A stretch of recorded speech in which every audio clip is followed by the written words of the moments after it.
Hi mga B, magandang umaga sa inyong lahat. Hello, hello. Kamusta kayo? For today is video.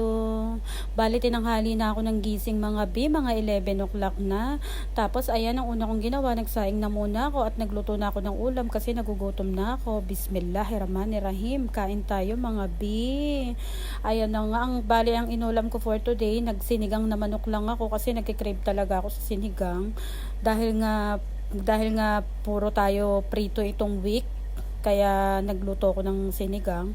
After ko nga pala kumain, naglinis ako ng buong bahay mga B. Syempre malapit na yung Ramadan. Mashallah, alhamdulillah. Naabutan na naman natin ang Ramadan. Alhamdulillah, alhamdulillah. Pinalitan ko na rin yung bedsheet kasi nga araw ng off ko ngayon, Sunday. Gusto ko kasi pag off ko malinis ang kapaligiran. Maarte talaga ako mga B pagdating sa bahay. Ewan ko ba. Tapos bali pundak. Kakapalit ko nga lang Friday ba o Thursday, nagpalit na naman ako. Tapos yan nga pala yung mga nilabahan ko kagabi mga B. Ang dami kong nilabahan kagabi. Dahil nga gawa ng morning ako, nung nagising ako, yan, naglaba ako. Alhamdulillah, para kinabukasan, konti na lang yung gagawin ko. Pati pala yung kama, tinanggal ko muna saglit, nagwalis ako.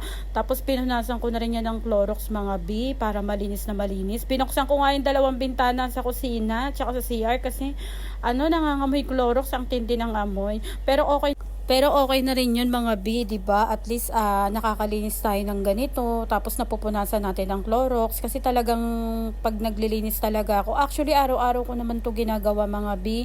Kaya lang, syempre, may mga alikabok pa rin. Tsaka gusto ko talaga pag umuwi ako at pumapasok ako, malinis yung bahay bago ko umaalis. Dahil sabi ko nga sa inyo, magaan ang buhay mga B pag malinis ang bahay, diba? Kaysa naman kagulo-gulo ng bahay mo.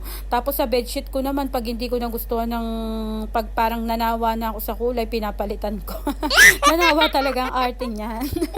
After ko nga pala niyan, sa kusina na rin ako maglilinis tsaka CR. Kasi nga syempre nagluto tayo, medyo malagkit, kaya pupunasan natin ba ang buong kapaligiran ng kusina.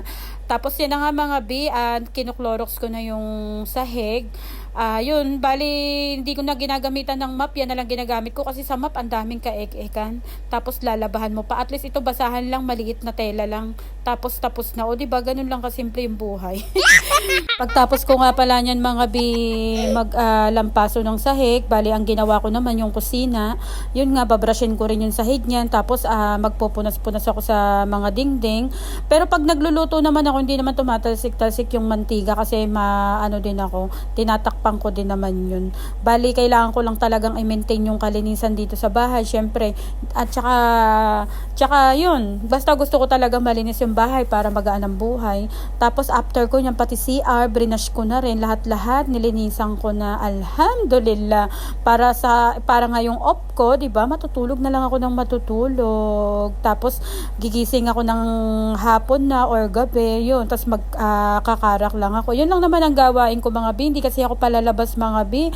Mas gusto ko talaga sa bahay na lang ako. Sige na mga B, maraming salamat. Please follow my Facebook page. Hanggang dito na lang. Bye!